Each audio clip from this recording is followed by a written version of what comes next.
Okay, so I'm going to give you a little rundown of the headbands. Now, they're completely rubber. They have a little stretchy attachment to it where you can adjust it to hit everybody's head size, and it fits my dad and I, and we have very large heads.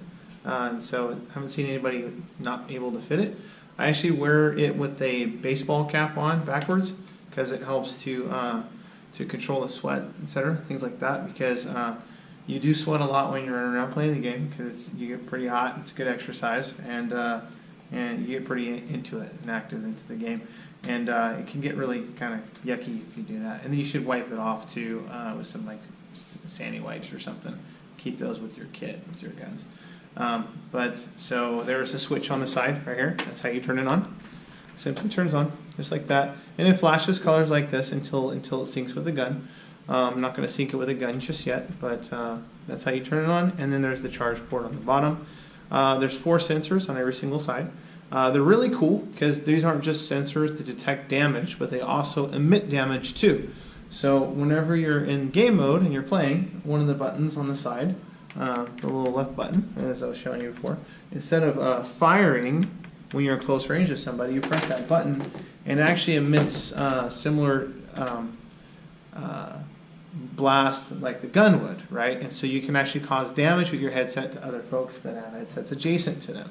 So instead of trying to shoot them and angle the gun to shoot them up close, which is really hard, all you have to do is press the melee button to emit a melee attack, as if you hit them with a gun or something similar. So you do. You sneak up behind them, hit the melee attack, you don't make a bunch of noise with the gun and to alarm other people, but at the same time you can take somebody out.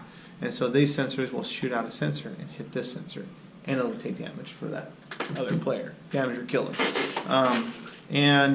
So that's that. So it does emit damage. Another cool feature of that is, depending on the gun that you pick, and I'll show you examples of that, these do things like splash damage, for example. So you get hit with a grenade or a shotgun, and you're standing next to somebody on your team or somebody, it's like a free-for-all type game, this will emit splash damage to those standing on the side of you. So it's important to wear this the right way, which is this goes in the back with the USB on the bottom downwards, and it goes over the head like that.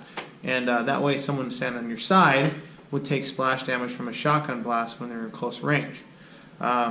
Or if someone's using a sniper rifle and they shoot you straight on, it does pass-through damage. So if someone's behind you, it can actually hit the person behind you as well if they're standing at the right angle. It's pretty cool. I'll try and set up an example of those type of features in a few minutes and show how that works. But I think that's pretty much the basics of it. Obviously, you got to make sure it's on, because whenever the gun is synced with it, you cannot tell it's on, because the lights turn off, which is cool. And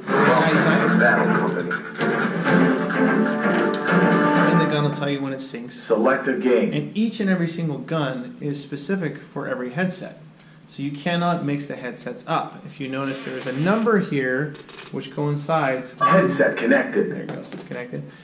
There's a number here that coincides with the number that's behind this bolt. So when you buy them, there's a number back here and it matches this number. So to make things simple, we write it on the bottom of the gun. So we've learned over playing with them and putting them away several times that it's good to have that happen, or have them marked so you don't lose track of which gun's which.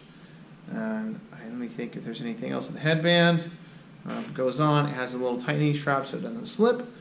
Be careful not to pull this and to tighten it or loosen it or tighten it by pulling this or anything like that, because this is difficult, and you'll see as you try and use it to adjust.